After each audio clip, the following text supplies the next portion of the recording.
Ouais. Lucille Schmitt, qui se présente sur le canton d'Issy-les-Moulineaux. Oui, bonsoir à tous. Donc, Lucille Schmitt, comme l'a dit Marc, je me présente à ICIS. Pour moi, c'est ma première élection avec Europe Écologie Les Verts. Je me suis déjà présentée à plusieurs élections et à l'époque j'étais au Parti Socialiste.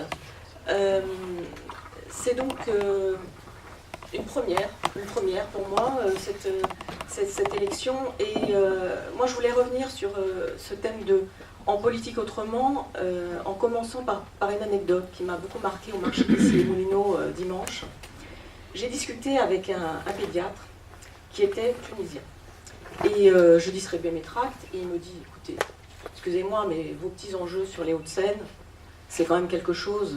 Est-ce que vous imaginez qu'est-ce que c'est que les Hauts-de-Seine, votre élection cantonale, par rapport à ce que nous vivons, nous, dans les pays arabes et à la fierté que nous ressentons?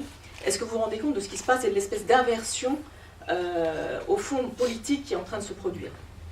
Et bon, moi, il se trouve que j'ai vécu plusieurs années en Algérie, que c'est une région que j'aime énormément, et où, d'une certaine manière, je suis un peu émue en le disant, j'avais ancré l'envie de faire de la politique. C'est-à-dire que bien avant d'entrer au Parti Socialiste, bien avant d'entrer, a fortiori, à Europe Écologie Les Verts, dans les années 90, ce que j'avais vécu en Algérie, c'était une espèce d'aspiration démocratique bridée par les généraux, bridée aussi par le terrorisme, c'est vrai. Mais au fond, ce que j'ai vécu ce dimanche-là, c'était quelque chose qui était une forme d'espoir en politique, quelque chose qui nous manque tellement aujourd'hui en France. Pourquoi est-ce que je commence comme ça? Parce que je trouve que la question de en politique autrement, il faut la présenter comme une urgence démocratique. C'est-à-dire qu'aujourd'hui, ce qui menace ces élections, et nous l'avons tous rappelé, c'est l'abstention. C'est-à-dire qu'au fond, c'est l'espèce d'épuisement dans lequel sont les électeurs, les Français, lorsqu'il s'agit de croire en la politique. Et moi, je pense que ce que nous portons, et c'est pour ça que moi, je me suis engagée à Europe Écologie Les Verts, c'est d'une manière très positive, parce que j'avais le sentiment que quelque chose s'y passait. Je ne sais pas si c'est parce qu'on a un projet global ou pas. Je pense que c'est parce que, en tout cas, l'aspiration démocratique et l'idée d'ouvrir la politique sur la société, de faire en sorte que le monde politique ne soit plus un monde de huis clos, c'est-à-dire un monde où, au fond, on a distribué à l'avance les postes. Il faut quand même voir que les grands élus des Hauts-de-Seine, aucun n'a conquis son mandat. Tous les mandats ont été donnés par un, c'est-à-dire qu'on a aujourd'hui les Hervé Marseille, les Jean Sarkozy a fortiori, etc., qui sont tous, au fond, en politique depuis 25 ans, mais qui n'ont jamais, au fond, gagné, j'allais dire, ce mandat face aux électeurs. Ils ont été parachutés sur des territoires et, au fond, ils ont été, en quelque sorte, adoubés par des parts. Donc je crois qu'il y a une urgence démocratique et qu'elle fait écho à une urgence écologique. Moi, c'est ça qui m'incite à me dire qu'il faut aller en politique autrement. Et cette urgence écologique, je pense que ce qui est très important, c'est qu'elle va, effectivement, ça a été rappelé par tous ceux qui ont parlé avant moi, bien au-delà, j'allais dire, des thématiques qu'on imaginait être lorsqu'on n'était pas écolo, parce qu'au fond, il faut bien se dire que beaucoup d'entre nous, peut-être, il y a dans la salle des écolos historiques, et puis il y a des gens comme moi, qui ont pris conscience que l'urgence écologique était quelque chose d'essentiel pour nos enfants, pour les générations à venir, pour le monde dans lequel nous vivons. Moi, j'en ai pris conscience beaucoup plus récemment que certains d'entre vous. Mais je pense que dans cette urgence écologique, il y a une espèce d'écho à l'urgence démocratique, qui est quelque chose de particulier. C'est ça que, et au fond, c'est ce que disait Vincent quand il disait, au Conseil général, j'essaie de faire le lien entre l'éthique, les dossiers économiques et la question sociale. Et donc, moi, c'est ça qui me semble essentiel, c'est ça que nous portons tous, je crois, ce soir, dans ces valeurs, dans cet engagement.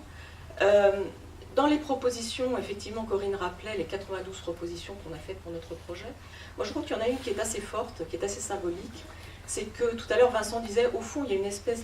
Les élus du Conseil général de la majorité se tiennent entre eux, c'est-à-dire qu'aucun ne va aller critiquer la demande de subvention sur la commune de telle ou telle, alors qu'elle pourrait être critiquable sur le fond, parce qu'il se dit, oh là là, je risque une rétorsion. Nous proposons un principe d'équité, d'examen, d'évaluation des subventions, commune par commune, de façon à ce qu'on puisse faire en sorte de voir si dans le budget du Conseil général, il y a bien une égale répartition sur le territoire, quelque chose qui corresponde à une équité par rapport à la question du logement, par rapport à la question des aides sociales, par rapport à la question des subventions qui sont ajoutées à des projets municipaux, parce que le Conseil général, en fait, aide beaucoup sur des projets qui sont des projets municipaux. Et donc ce que nous proposons, c'est qu'on arrête au fond une forme de je te tiens, tu me tiens par la barbichette, au profit de critères objectifs d'évaluation de la nécessité sociale, économique et écologique de mener tel projet. Et tout à l'heure, Cécile disait, à la région Île-de-France, on est en train de commencer à mener une critérisation au fond de l'attribution des subventions. Alors ça peut sembler un petit peu techno de dire ça. Et moi, quand j'étais conseillère régionale, j'avais participé à la commission de la démocratie régionale et on avait mené ça sur nos subventions à la commission démocratie régionale. C'est-à-dire qu'en fait, on avait établi des critères objectifs et connus qui étaient sur le site.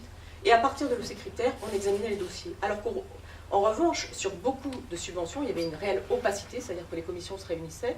Et comme c'était le principe de je te tiens, tu me tiens par la barbichette, eh bien, les choses étaient faites sans aucune rationalité, j'allais dire, de redistribution territoriale. Ça, c'est un point qui me semble essentiel.